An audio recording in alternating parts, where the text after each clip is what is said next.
Hello and welcome to this session on leveraging Freshdesk ticket data via Amazon EventBridge.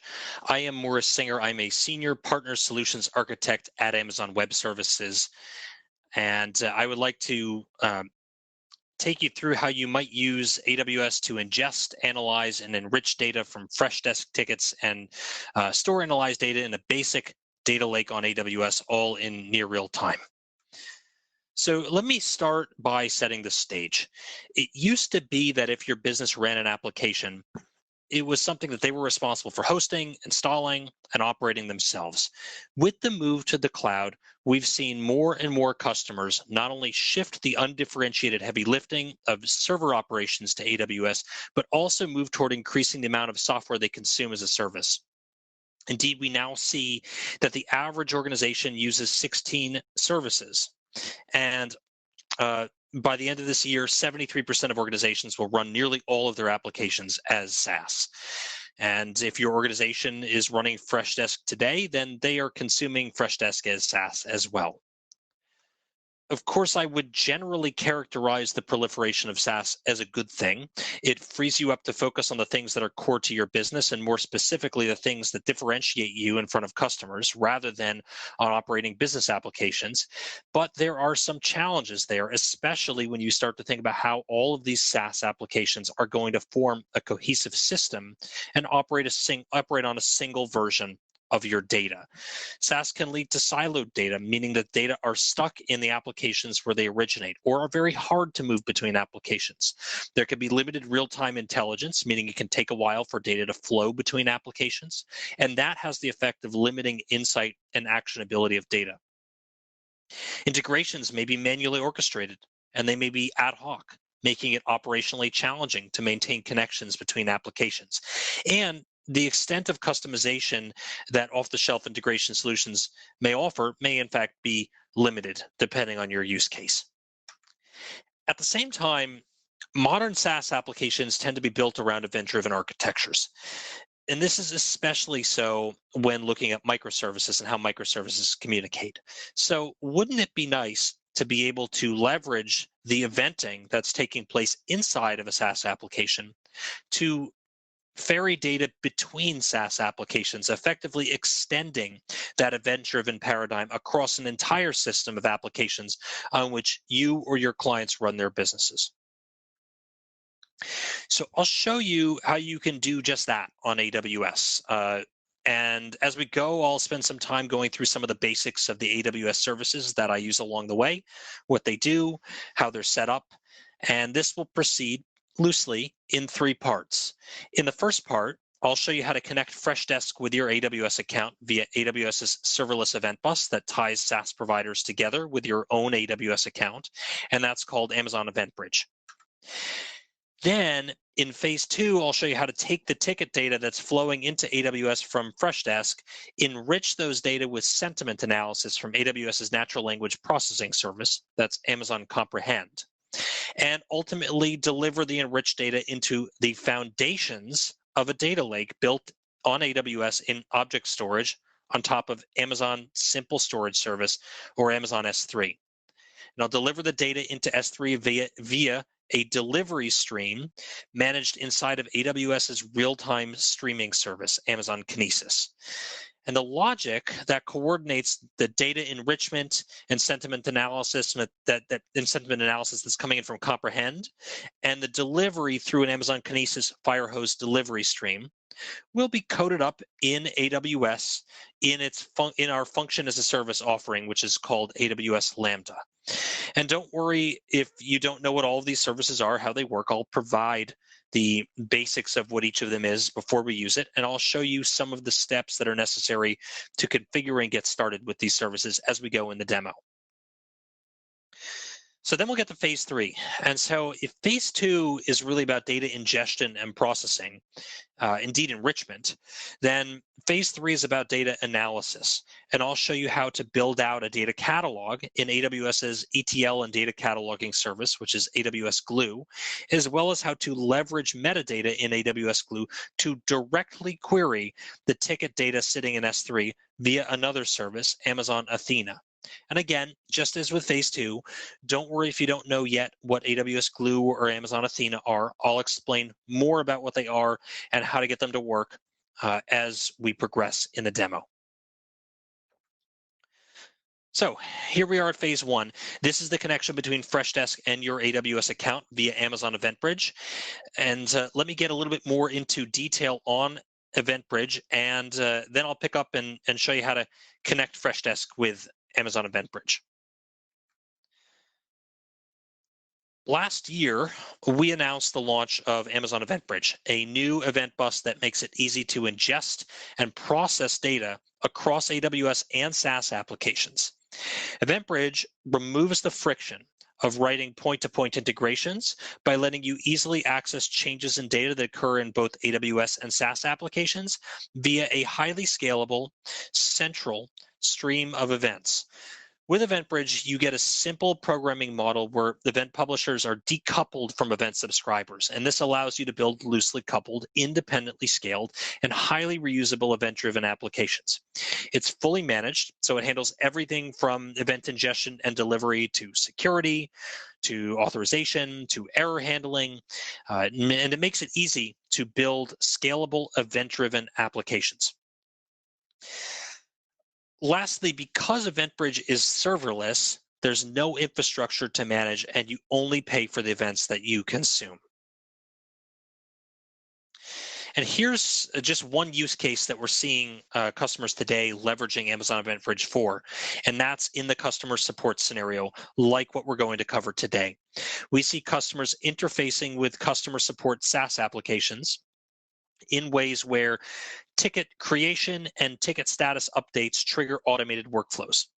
And those workflows may include, for example, moving data into our end-to-end machine learning service, Amazon SageMaker, to train models and drive inference to understand sentiment and predict customer satisfaction.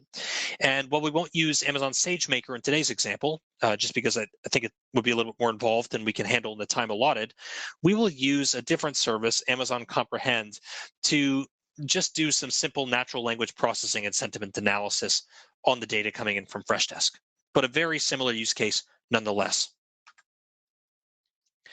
So let's take a look at how EventBridge works.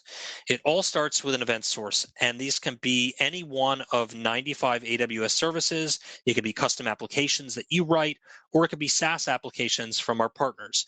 And when you use a SaaS application integration, there's a special resource called a partner event source that provides a logical connection between the partner's system and your AWS account without the need for provisioning and managing cross-account roles or credentials. And at the core of EventBridge are event buses.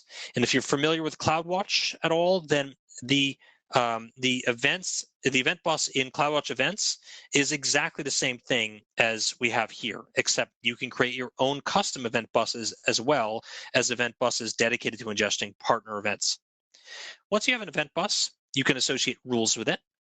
And rules allow you to match against values in the metadata and payloads of the events that are ingested and determine which events should get routed to which destinations. And finally, you can associate multiple targets with each bus in order to send the events that match to the appropriate rules into the appropriate destinations. And targets allow you to do things like invoke a Lambda function, which is what we'll do today. Here's a look at some of our integration partners for Amazon EventBridge. You can use Amazon EventBridge to receive events coming from SaaS offerings from any of these or other integration partners, and as you can see, it includes Freshworks. Okay, so now we'll actually run through the steps of connecting a Freshdesk instance with an AWS account via Amazon EventBridge. And with that, I will move over to my Freshdesk instance, and I am in the admin section under apps, and I will click the button to get more apps. And I will search for Amazon EventBridge. I will click install, and it wants to know three things from me here. It wants to know the AWS account ID, which I'll get for it in a minute. It wants to know the events that I actually want to receive, and it wants to know a region into which Freshdesk should send the events. So I will go over to the AWS Management Console under Identity and Access Management. And when I am there, I will get my account ID on the left side. I'll just copy it and I'll paste it, and I will select on ticket create, on ticket update, and on conversation create. Those are all three of the event types that Freshdesk supports sending to Amazon EventBridge. And I will ask Freshdesk to send events to US East 2, which is where we're running the demo. And I will click install. This will take just a moment. That is all set up, so I can now click settings and see, in fact, that the AWS account ID, the region, and the events are, in fact, configured properly. So I will now go back to the AWS Management Console, and I will go to Amazon EventBridge, and let's go to partner event sources, and we can see, actually, there are two because I did this earlier, but the bottom one is the partner event source that I just created by installing the EventBridge app on Freshdesk. But it is currently pending, and the reason is that there is no event bus associated with it. So I will select it and then click Associate with Event Bus and click Associate. So now it has just created a new event bus with it and associated it, so I can see, in fact, that there is a custom event bus for the partner right there. And that is all that it takes to set up Amazon EventBridge with Freshdesk. So with Freshdesk connected to an AWS account, that takes us to phase 2. And in this phase, we'll define what happens when an event comes from Freshdesk into an end customer AWS environment. And we have a bunch of ticket data flowing in, essentially, but what do we want to do with it? And how are we actually going to use it? And so what we have in phase 2 is 2 discrete logical steps spread across 4 AWS services. First, we will pass the ticket body coming in from Amazon EventBridge into AWS's natural language processing service, that's Amazon Comprehend, and we'll ask Amazon Comprehend for sentiment analysis. In other words, is the ticket positive in nature? Is it negative in nature? Is it mixed? And how much so is the ticket with respect to each of these sentiments?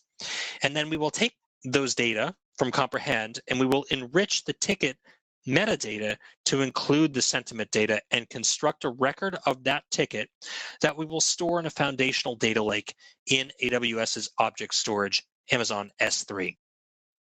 And the way that we will get those data into S3 will be via an Amazon Kinesis Firehose delivery stream. This is the resource that's responsible for taking individual records and batching them into chunks that are stored in a single S3 object. And there are performance reasons why we don't want to write individual records as individual S3 objects, particularly on the querying side. So we'll use a delivery stream in Amazon Kinesis Firehose to do the batching. There are a lot of other things you can do in Firehose as well, including transformation, but we'll just be focusing on the batching for this demo. And orchestrating this sequence of events of taking data off of EventBridge, passing it to Comprehend, merging it with the sentiment analysis data, and then passing it to Amazon Kinesis Firehose will take place in a small JavaScript function that I've written. And we'll go through that as well. We'll go through what the function is and how it's deployed in AWS's serverless function as a service offering in AWS Lambda. But before we get there, I want to touch base on the word serverless and what that means. So I've used the term serverless a bunch already. Serverless computing enables you to build and run applications and services without thinking about servers. And so with AWS Lambda, our event-driven serverless compute service, you just upload your code and you pay only for the compute time that you consume. And by serverless, we're talking about applications that are built with technologies that eliminate the need to manage servers, that scale nearly infinitely automatically, and that use a pay for what you use pricing model, and which are automatically highly available by design. And so if you've ever been responsible for deploying traditional applications out into production on instances or on physical servers, you're used to a lot of the additional tasks that have to go on to manage servers. Even in the cloud, there's an instantiation, there's installation of the operating system, there's installation of software, libraries, there's patching, there's hardening, and many other things that you have to do, including monitoring. And on top of all of this, you're paying for compute by the instance hour. Serverless is different. In fact, I would say the exact opposite of that experience, because it's about focusing on your code and letting AWS provision the underlying infrastructure. It's about getting flexible, automated, scalable, highly available infrastructure out of the box. And you pay only for execution time, and you don't have to think about server management tasks. Serverless functions, that's the code that you write, run inside of AWS Lambda. Each function in Lambda is called a Lambda function, and it can be, or a Lambda handler function, and it can be triggered off of different kinds of events, such as API requests, or in the case of this demo, events flowing from the Amazon EventBridge event bus carrying Freshdesk ticket data. You can write Lambda functions in a variety of languages, such as Node.js, Python, Java, C#, Go, and Ruby. And you can also bring your own runtimes for other languages as well. So I've seen, just as an esoteric example, I've actually seen COBOL run inside of Lambda. So there's really a lot that you can do there, highly flexible. Lambda functions can leverage AWS SDKs to call out to other services. So in this demo, we'll use in our Lambda function, the AWS SDK for Node.js to call out to Amazon Comprehend for sentiment analysis, and to call out to Amazon Kinesis to actually do the delivery of sentiment-enriched data to Amazon S3. This is an anatomy of a Lambda function. A Lambda function really consists of a few fundamental constituents. First is the handler function itself. This is the function that gets called every time there's a trigger. And in the case of our demo, again, that's the flowing of ticket data will be the trigger. Each Lambda function is passed an event object, which contains the ticket data in this case, and a context object, which enables you to interact with the Lambda runtime. And although we won't use the context object in this demo, it's worthwhile to point out that it is there. It's one of the fundamental constituents of a Lambda function, and it's passed in as an argument to any Lambda function. So we've covered Lambda. Now I'd like to cover Amazon Comprehend. And to do that, I'm just going to back up a little bit and give a lay of the land for artificial intelligence and machine learning on AWS as a whole. We tend to think of machine learning at the macro level as having 3 layers of a stack. And at the bottom layer are the frameworks, the interfaces, the infrastructure for expert machine learning practitioners. This includes the 3 frameworks that are predominantly used, that's TensorFlow, PyTorch, and MXNet, along with the instances and images and hardware that are essential at that layer. And it's a really great layer for experts. But there's just not that many experts in machine learning. So if you want, as AWS does, for machine learning to be pervasive, then you have to make it easier for everyday developers and data scientists to build and train and tune models and to bring them into production and operationalize them. And that's what this middle layer of the stack is with Amazon SageMaker. It's a suite of services implementing an end-to-end machine learning framework. And at the top layer, AWS is serving developers and companies who want to add solution-oriented intelligence to their applications, and they want to do so through API call and response rather than through model development and training in SageMaker. And there are a lot of services in this area that do very specific things, like computer vision with Amazon Recognition and Amazon Recognition Video. There's text-to-speech and speech-to-text with Amazon Poly and Amazon Transcribe. There's text translation, there's natural language processing and extraction from scanned documents with Amazon Translate, Amazon Comprehend, and Amazon Textract. You can do chatbots with Amazon Lex. You can do fraud detection with Amazon Fraud Detector. You can do automated code reviews with Amazon Code Guru. There's contact center intelligence with Contact Lens for Amazon Connect. And there's AI-enhanced search with Amazon Kendra. And we tend to see that this approach of of the three layers resonates with customers because more machine learning happens on AWS than anywhere else, whether it's large enterprises or the hottest startups. AWS has over twice the number of machine learning based public references than any other provider. And so for this demo, we'll focus on leveraging just one of AWS's AI services, and that's Amazon Comprehend, which is a fully managed, continuously trained service that discovers insights and relationships in text. It's serverless, so that means there's nothing to provision. You pay only for the requests that you make of the service. And those requests can be for any number of text analytics, such as entity or key phrase extraction, language detection, sentiment analysis, which is what we'll use in this demo, syntactic analysis, there's topical modeling, and you can even train Amazon Comprehend on custom classifiers for custom topical modeling or custom entities for custom entity detection.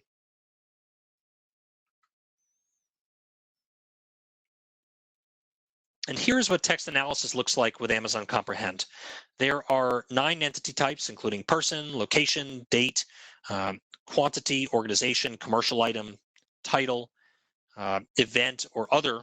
There's language detection in over 100 languages. You can perform text analytics in any one of 12 pre-trained language models. And the way that you interact with the service is over simple APIs. There's both synchronous and asynchronous APIs available, so you could choose what's right for your use case. But at the end of the day, it's a simple model of calling APIs that are backed by machine learning models and getting results. Shifting gears, recall that in this phase, we're building out the enrichment of data with sentiment analysis from Amazon Comprehend, and then we're delivering enriched data to a foundational data lake on Amazon S3. And we're doing that delivery to S3 via a delivery stream built in Amazon Kinesis Firehose. Amazon Kinesis allows you to easily collect, process, analyze data streams in real time. And for this demo, we'll be using one of the Kinesis services, and that's Kinesis Firehose, which is a serverless way to load data into AWS data stores. And in this demo, we'll be using Kinesis Firehose to load data into Amazon S3 in chunks. And in Amazon S3, we'll actually build out a very rudimentary data lake. So I keep saying that we're building a foundational or rudimentary or basic data lake, and that we're doing it in Amazon S3. So we see customers building data lakes on top of object storage in S3 and using that to store both structured and unstructured data. Customers need to store data securely at any scale and at low cost, and they need to do that using standards-based formats of their choice. Customers want flexibility to analyze data in a variety of ways, and they want to be able to use a broad set of analytics engines to ensure that their needs will be met, not just for their existing use cases, but also for future analytics use cases as well. And customers need to go beyond insights. They need to go beyond operational reporting on historical data. They need to be able to perform machine learning and real-time analytics to accurately predict future outcomes. And so storing data in Amazon S3 is a great way to achieve those things. In fact, the most popular data lake is Amazon S3. It's chosen by customers because it has unmatched durability, availability, and scalability. It has the best security, compliance, and audit capabilities. It has the fastest performance, the lowest cost, and the most ways to bring data in, and the most partner integrations. And that's just nearly impossible to achieve with a fixed database cluster. And that's why we see customers building data lakes on top of Amazon S3.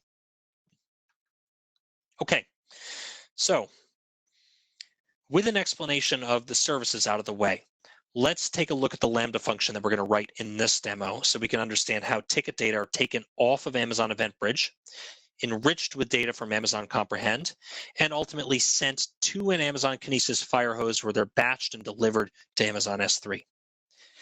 This is the Lambda function that we will write in this demo, and I've written it in JavaScript just due to personal preference, but as I mentioned before, you could write this in any number of other languages as well. Starting at the top, this function creates clients for Amazon Comprehend and Amazon Kinesis. It declares anonymous functions for validating the event object in the environment. And I guess I should explain why that is. So keeping in mind that JavaScript is not a strictly typed language. When you are writing a function, it's worthwhile to validate that the objects that we take in as inputs are what we expect. It's a good idea to do before calling out to AWS services, especially because having to deal with erroneous results of those calls and paying for them just seems to be a waste if the input that we're getting isn't what we're expecting. So we do all of our validation in this Lambda function up front. And then there are two helper functions, which I'll delve into in a little more detail in a minute. One is to create a record of the ticket data that includes sentiment data from Amazon Comprehend. And the other is to write that record to the Kinesis Firehose delivery stream. The next piece down in this Lambda function, we have the actual handler function. And this is what Lambda will execute when the Lambda function is triggered. The handler simply wires together the four helper functions in the right sequence. And finally, we just export the handler so Lambda has access to it so it can call it. And don't worry if you don't understand everything in this code, especially if you don't typically work in JavaScript. What's important is that you understand the basic concepts that I just laid out. So we have these two helper functions, this createSentimentRecord and writeToDeliveryStream records. So let's go through each of those as well. So this is the helper function that gets sentiment analysis from Amazon Comprehend and creates a record with it in that's ready to move into the data lake. And so first it defines a set of parameters to pass to Amazon Comprehend. It expects a language code, which for this demo, we can just assume is English, and text, which we can pull from the tickets description field. If we didn't know the language, by the way, we could use Amazon Comprehend to detect it as well. Next, we'll call out to Amazon Comprehend, we'll pass it the parameters, and then we'll return a single flat JSON object that combines the relevant ticket and event data with the sentiment data that Amazon Comprehend returned. Now, if you're still with me, we have this object that we want to get into our data lake based in Amazon S3. And to do this, we create a parameters object for Amazon Kinesis Firehose, the object that contains the name of the delivery stream, which we will get from the environment, as well as a record object containing a data attribute, which is assigned a serialized version of the object we created and returned in the createSentimentRecord function on the last slide. And we added the limiter to the end. In this case, it's a \n because we're going to accumulate data in S3 as line delimited JSON files. And lastly, we just make a call to Amazon Kinesis Firehose's put record method, which puts the record on the delivery stream. And that's it. So now let's go ahead and build it out. I'm back in my AWS Management Console, and the first thing that I need to do is create an S3 bucket into which ticket data are going to be placed. This is the rudimentary data lake or foundational data lake that I'm creating. And I will create a name for this bucket.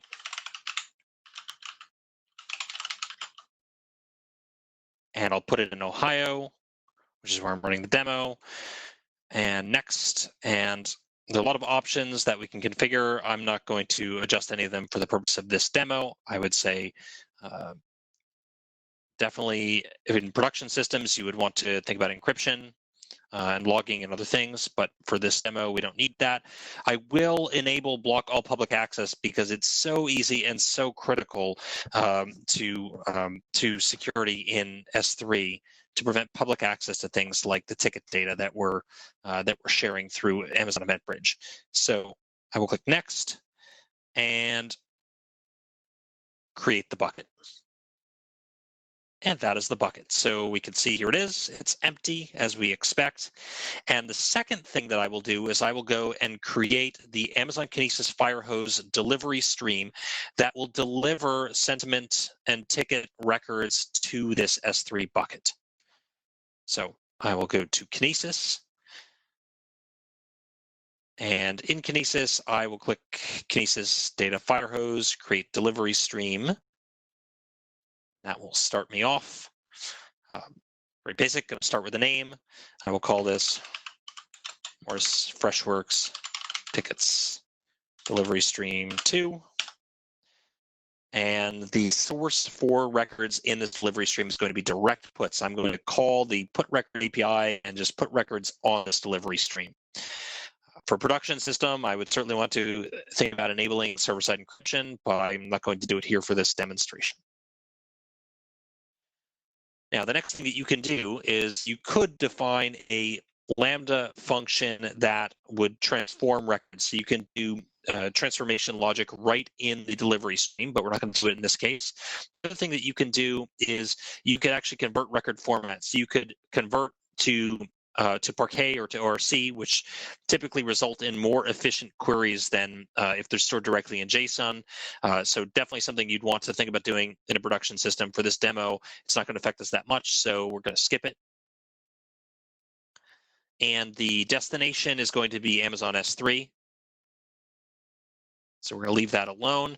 We're going to select an S3 bucket, and it will be this bucket that I just created. And for prefix, so this is an opportunity to create a prefix that is prepended to objects that are stored in S3. And the reason this is important is because these prefixes will actually be used to create a partitioning schema when we go and crawl the data, and that will result in more efficient queries in Amazon Athena because there will be less data being scanned so long as we have where clauses that downscope what results we're looking to return by one or more partition keys. And so I am just going to go ahead and paste in here a prefix, and this is just tickets slash and then year equals, and then there's a Kinesis Firehose function to get a timestamp formatted in a 4-digit year, and then month equals, and then a 2-digit month, and then day equals, and then a 2-digit day, and then hour equals, and then a 2-digit hour. And this is prefixed in a format that is compatible with Apache Hive, and so as a result, AWS Glue will be able to create an appropriate partition setup automatically through the crawler when the prefix is formatted this way. And I'm going to then also create a prefix for ticket errors. And it's a little different, just using Firehose random string, error output type, and then a formatted timestamp, which is all that we need for errors. Hopefully we won't see any here in this demonstration. And the next thing here is the buffer size. So this is what actually is responsible for the batching. And it's set to 5 megabytes right now, or 300 seconds, whichever occurs first. Either the buffer fills to 5 megabytes, or it's been open for 300 seconds, in which case the data will be flushed out to S3. For the purpose of this demo, I just think let's set this to the minimum of 60 seconds, just so we see data more quickly. But ultimately, it will be a matter of tuning in a production system. And we will not do compression here, but there are a couple of compression options based on your needs for compression density and speed of decompression. And encryption, again, also a good idea for production systems. Not going to do it for this demonstration. There's logging. It starts out enabled. Why not keep it that way? And we will need a role which will enable, or allow, I should say, Amazon Kinesis Firehose to deliver via this delivery stream data into the S3 bucket that we've defined. And so I will create a new IAM role for this, giving this Amazon Kinesis Firehose delivery stream the ability to deliver to that S3 bucket. I will say create a new IAM role, and I will call this Morris Freshworks tickets to Firehose delivery role. And you can view the policy document, you can even edit it, but it contains the things that Firehose will need to do delivery. And I will click allow, and now I'm back there, and there is my role. I will click next. Summary page, just looking at the configuration options for Amazon Kinesis Firehose that I selected. They all look good, so I will click Create Delivery Stream. This can take up to a minute before the status is updated, but that's fine. We'll go ahead and move on. Two other resources in this phase of the demo. So one is Amazon Comprehend, but there is literally nothing to configure there. You just send it requests and it sends back responses. But we will need to create our Lambda function. So Lambda is the next piece here. So I will go into Lambda. And now I will click create function. Author from scratch is fine. And I will call this process fresh desk events 2. And the runtime is Node.js 12.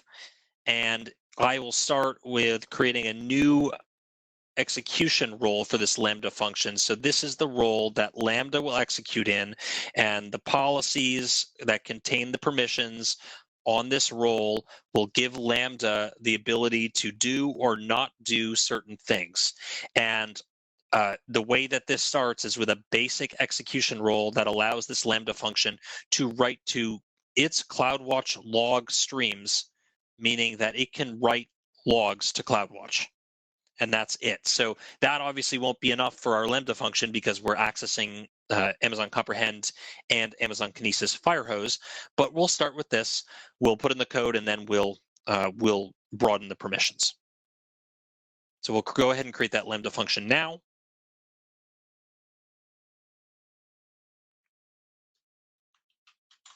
It will just take a moment. And here it is. Here's the Lambda function, and we're just going to edit the code in line. Starts with a scaffold. We'll just paste right over that.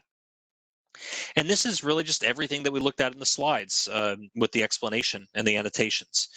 And what we will need to do, one thing we definitely need to do here is we need to define the delivery stream name on the environment. So I'll scroll down, manage environment variables, add environment variable, delivery stream name, and then this requires the name of our delivery stream. So let me just go get that in Kinesis.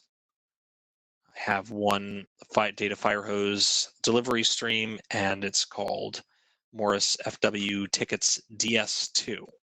So that is what we will put as the value there. Save that. And then there are a couple of other settings here. So the timeout, after how many seconds should this should Lambda consider this a lost cause and timeout? I will say let's go from 3 seconds to a minute. I don't think we'll need anywhere near that amount of time, but I just don't want to obfuscate the demo with Lambda timeouts. So we'll set that up. And there are a number of other settings here. I won't get into all of them.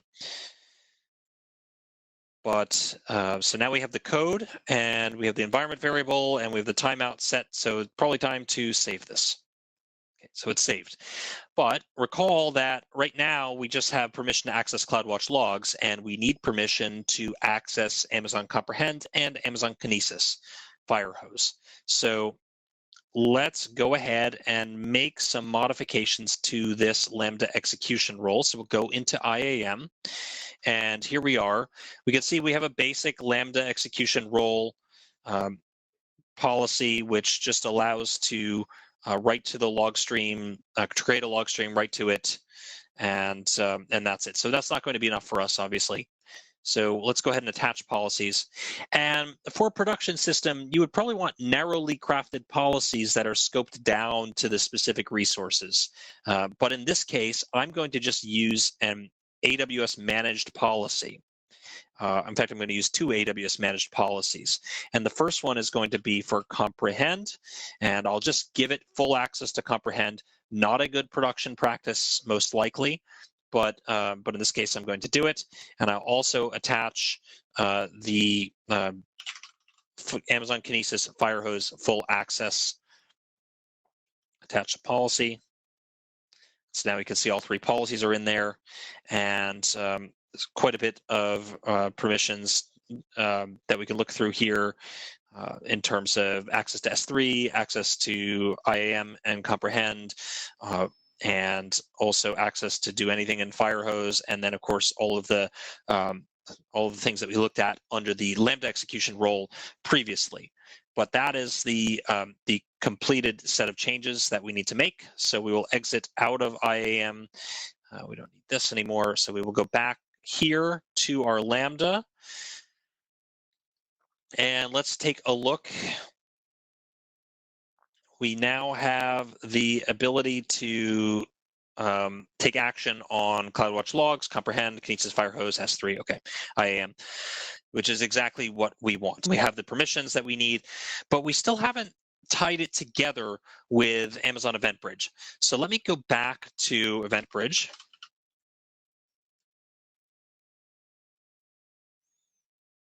And I will create a rule. And this rule I will call Freshworks ticket delivery rule, and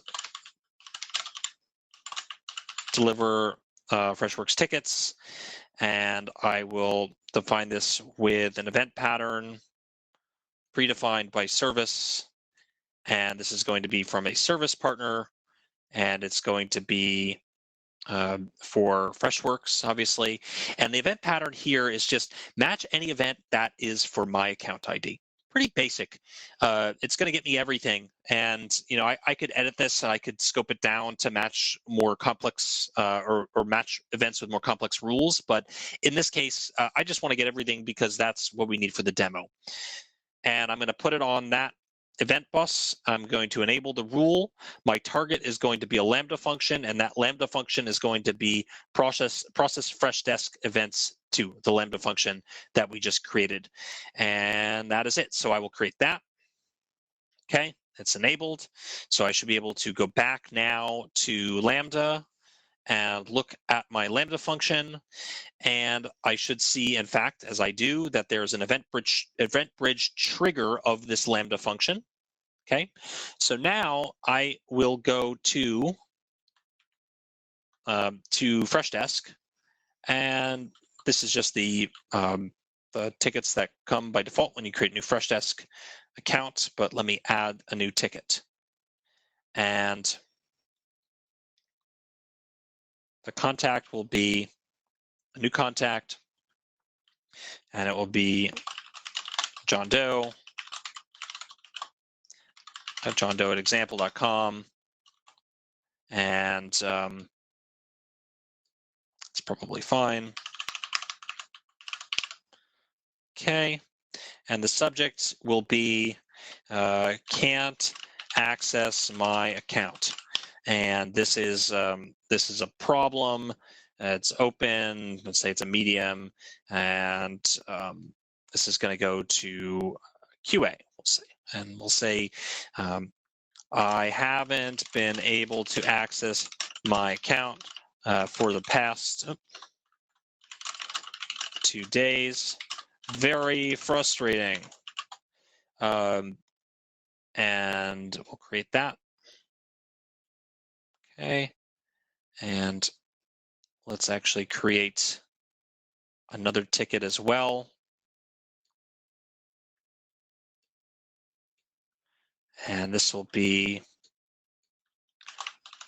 also for, well, I guess we'll use this one. Why not? And the subject will be a connection keeps dropping. Okay, also problem, and maybe this is low, and this will go to me as the agent. And every time I connect, the connection drops. I can't get anything done. Another problem, and we'll create that. Okay, so here are now 2 tickets that are new tickets that I've just created in Freshdesk, and the thinking is that these will come across to AWS via Amazon EventBridge. All right, so here we are in phase 3, where we'll build some functionality to access the data sitting in S3. We'll use a service called AWS Glue to build metadata on the data that Kinesis Firehose is delivering to Amazon S3.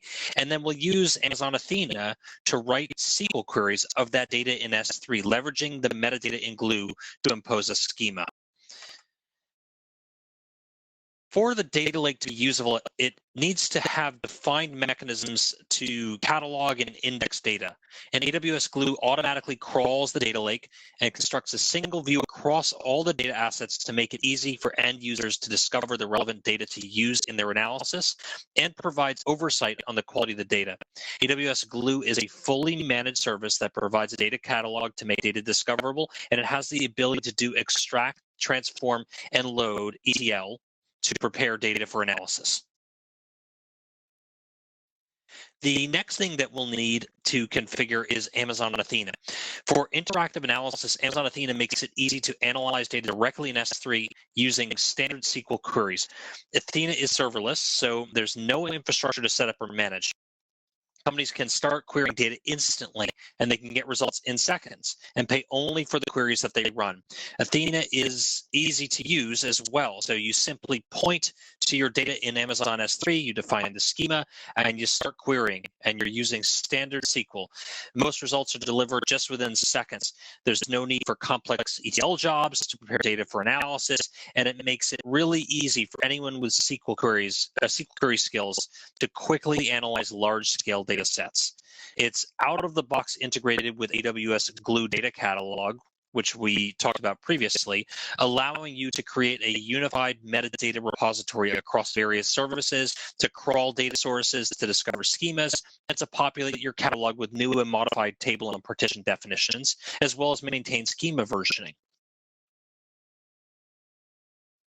So let's go ahead and build out phase 3 and do a demo. So here I am back in Amazon S3, and we can see this bucket that I created before, which was empty, now has a tickets folder, year 2020, month is 05, day is 27, hour is 0 and GMT, and here is the 1.2 kilobyte file, which accumulated with those 2 tickets. And so we can see, in fact, that there are data that are flowing across from Freshdesk through Amazon EventBridge, by our Lambda, and then ultimately through the Amazon Kinesis Firehose delivery stream and into Amazon S3. So the next thing that we will want to do is we will go into AWS Glue, and we will start to create a data catalog that allows us to then query the data that's sitting in S3. So add a new database, and the new database name will be TicketsDB. We'll create that.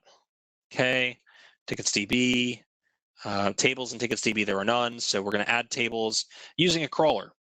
And we'll call this tickets crawler, and next. And we're going to crawl data stores in S3, specified path in my account, and it's going to be this this bucket right here. No exclude patterns, no other data store, and we will create an IAM role for this called ticket crawler role. Okay, and next, run on demand. Crawler output to this database, no prefixes need to be added. Finish. Okay, so now let's run the crawler. Okay, and so that crawler finished. We can see that it's ready again, and we should be able to go into tables and actually see our table was added. It is. It has the location in S3. Classification is JSON. No surprises there. And if we open it, we can see, in fact, that we have a partition for year, month, day, hour, and there's also partition for tickets, which is the first prefix key.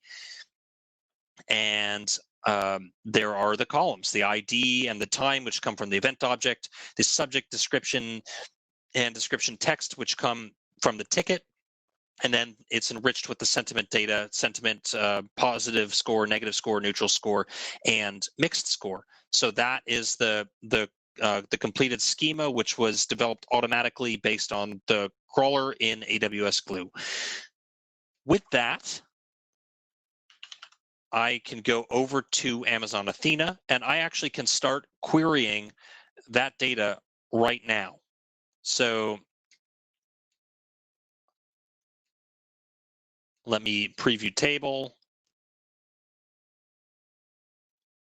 And in fact, it's giving me an error because I need an S3 bucket where I'm going to output the results of that query. So let me go into S3.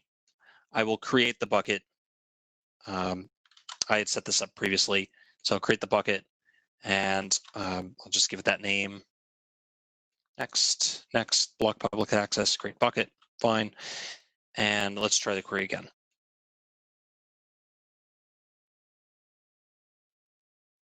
And in fact, there we are. So we can see there are the IDs, the 2 IDs of the events, the times that they came in, the subjects, which are directly from the ticket. There's an HTML formatted description that came from Freshdesk, but there's also just the plain text description that also came from Freshdesk. And then here we go. So we have one negative ticket, one more neutral ticket, and we have positive, negative, neutral, and mixed score. And we can see the partitions for year, month, day, and hour in which those tickets arrived in the Amazon Kinesis Firehose delivery stream.